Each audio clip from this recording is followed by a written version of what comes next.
ಸ್ವಾಗತ ಸ್ನೇಹಿತರೆ, ನಾನು ನಿಮ್ಮ ಫಜಲ್. ಇಂದಿನ ಸಂಚಿಕೆಯಲ್ಲಿ ನಾನು ನಿಮಗೆ ಒಂದು ಮಲ್ಟಿವಿಟಮಿನ್ ಟ್ಯಾಬ್ಲೆಟ್ಸು, ಡಾಕ್ಟ್ರು ಕೊಡೋ ಮಲ್ಟಿವಿಟಮಿನ್ ಟ್ಯಾಬ್ಲೆಟ್ಸ್ನ ರೆಗ್ಯುಲರಾಗಿ ತೊಗೊಳ್ತಾ ಇದ್ದರೆ ನಿಮಗೆ ಸೈಡ್ ಎಫೆಕ್ಟ್ಸ್ ಆಗೋ ಚಾನ್ಸಸ್ ಇದೆ. ಹಾಗಾದರೆ ಮನೇಲಿ ಹೇಗಪ್ಪ ಮಾಡೋದು ಅಂತ ಕೇಳಿದ್ರೆ ನೀವು ಮನೇಲಿ ಮಾಡ್ಕೊಬೋದು. ಮನೆ ಮದ್ದು ಮತ್ತು ನಿಮ್ಮ ಕಿಚನ್ ಅಂದರೆ ಅಡುಗೆ ಮನೇಲಿರೋ ವಸ್ತುಗಳು ಮತ್ತು ಆಯುರ್ವೇದ ಶಾಪಲ್ಲಿ ಸಿಗೋ ಸ್ವಲ್ಪ ವಸ್ತುಗಳನ್ನು ತಗೊಂಡು ನೀವು ಮನೇಲೇ ಇದನ್ನು ಮಾಡ್ಕೊಬೋದು.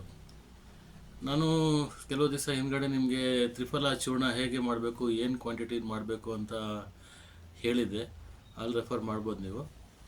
ಮಲ್ಟಿವಿಟಮಿನ್ ಒಂದು ಹೋಮ್ ಮೇಡ್ ಗುಳಿಗೆ ಮಾಡ್ಕೊಳ್ಳೋಕ್ಕೆ ಒಂದು 5 ಟೀ ಸ್ಪೂನಷ್ಟು ತ್ರಿಫಲ ಪೌಡ್ರ್ ತೊಗೊಳ್ಳಿ, 2 ಸ್ಪೂನಷ್ಟು ಅರಿಶಿನ ಪೌಡ್ರ್ ತೊಗೊಳ್ಳಿ, 4 ಸ್ಪೂನಷ್ಟು ನುಗ್ಗೆ ಸೊಪ್ಪು ಒಣಗಿಸ್ಕೊಂಡು ಪೌಡ್ರ್ ಮಾಡ್ಕೊಂಡಿರ್ತೀರಲ್ಲ, ಆ ನುಗ್ಗೆ ಸೊಪ್ಪು ಪೌಡ್ರ್ ಮಾಡಿಟ್ಕೊಳ್ಳಿ.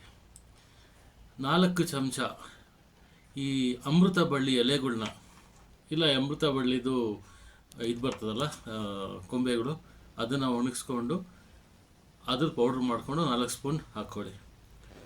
ಆಮೇಲೆ ಆಯುರ್ವೇದಿಕ್ ಶಾಪಲ್ಲಿ ನೀವು ಶತಾವರಿ ಅಂತ ಕೇಳಿ, ಶತಾವರಿ ಅಂತ ಕೊಡ್ತಾರೆ, ಅದರದ್ದು 4 ಸ್ಪೂನ್ ಪೌಡ್ರು, 5 ಸ್ಪೂನು ಅಶ್ವಗಂಧನ ಪೌಡ್ರು, 5 ಸ್ಪೂನಷ್ಟು ಅಶ್ವಗಂಧ ಪೌಡ್ರು, 4 ಸ್ಪೂನಷ್ಟು ಕರ್ಬೇವಿನ ಸೊಪ್ಪು ಪೌಡ್ರು. ಇದನ್ನು ಸ್ವಲ್ಪ ಬೆಲ್ಲ, ಅಂದರೆ ಒಂದು 50 ಗ್ರಾಮ್ ಬೆಲ್ಲ ಅಷ್ಟರಲ್ಲಿ ಮಿಕ್ಸ್ ಮಾಡ್ಕೊಳ್ಳಿ. ಆಮೇಲೆ ಇದರಲ್ಲಿ ಹಸುವಿನ ತುಪ್ಪ ಆ್ಯಡ್ ಮಾಡಿ. ಎಷ್ಟು ಆ್ಯಡ್ ಮಾಡಬೇಕು?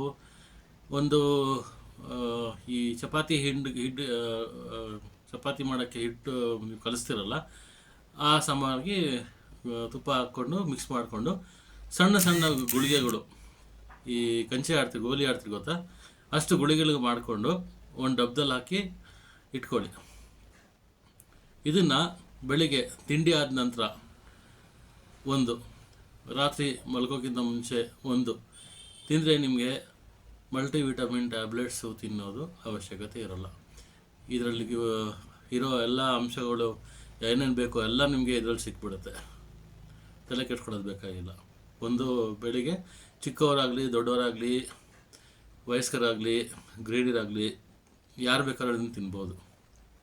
ಒಂದು ಗುಳಿಗೆ ಬೆಳಿಗ್ಗೆ ತಿಂಡಿ ಆದ ನಂತರ, ಒಂದು ಗುಳಿಗೆ ರಾತ್ರಿ ಊಟ ಆದಮೇಲೆ ತಿಂದರೆ ನಿಮಗೆ 1 ತಿಂಗಳು 1.5 ತಿಂಗಳಲ್ಲಿ ನಿಮಗೆ ಈ ರಿಸಲ್ಟ್ಸು, ಮಲ್ಟಿವಿಟಮಿನ್ಸ್ ಏನೇನು ನಿಮ್ಗೆ ಕೊರತೆ ಇತ್ತು ಎಲ್ಲ ಫಿಲಪ್ ಆಗುತ್ತೆ. ಆಮೇಲೆ ಇದನ್ನು ತಿನ್ನೋ ಅವಶ್ಯಕತೆ ಇರೋಲ್ಲ. ಮಲ್ಟಿವಿಟಮಿನ್ ಅಲೋಪತಿ ಟ್ಯಾಬ್ಲೆಟ್ಸು ತಿನ್ನೋದು ಅವಾಯ್ಡ್ ಮಾಡಿ. ಒಬ್ಬೊಬ್ರು ಸೂಟ್ ಆಗುತ್ತೆ, ಒಬ್ಬೊಬ್ರು ಸೂಟ್ ಆಗೋಲ್ಲ, ಅದು ನೋಡ್ಕೊಳ್ಳಿ, ಅದು ಇದ್ದಂಗೆ ಮಾಡಿ. ನೀವು ತ್ರಿಫಲ ಪೌಡ್ರು ಮಾಡೋ ವಿಧಾನ ಈಗಲೂ ನಿಮಗೆ ಇನ್ನೊಂದ್ಸಲಿ ಹೇಳ್ಬಿಡ್ತೀನಿ ಬೇಕಾದ್ರೆ ಈ ವಿಡಿಯೋದಲ್ಲೇ. 1:2:3 ಇರಬೇಕು. ಅಂದರೆ ಹರಿಟಕ್ಕಿ ಏನಂತಾರೆ ಅದನ್ನು ಒಂದು ಪೋರ್ಷನ್ನು, ಆಮೇಲೆ ಬಹೇಡ ಅಂತಾರೆ ಅದನ್ನು 2 ಪೋರ್ಷನ್ನು, ಆಮೇಲೆ ಆಮ್ಲಿಕ ಅಂದರೆ ಬೆಟ್ಟನಲ್ಲಿಕಾಯಿ ಒಣಗಿರೋ ಪೌಡ್ರು ಅದು 3 ಭಾಗ ಇರಬೇಕು. ಇದನ್ನು ಕುಟ್ಕೊಂಡು ರುಬ್ಕೊಂಡ್ರೆ ನಿಮಗೆ 1:2:3 ರುಬ್ಕೊಂಡ್ರೆ ನಿಮಗೆ ತ್ರಿಫಲ ಪೌಡ್ರು ಕರೆಕ್ಟಾಗಿ ಇದಾಗೋದು.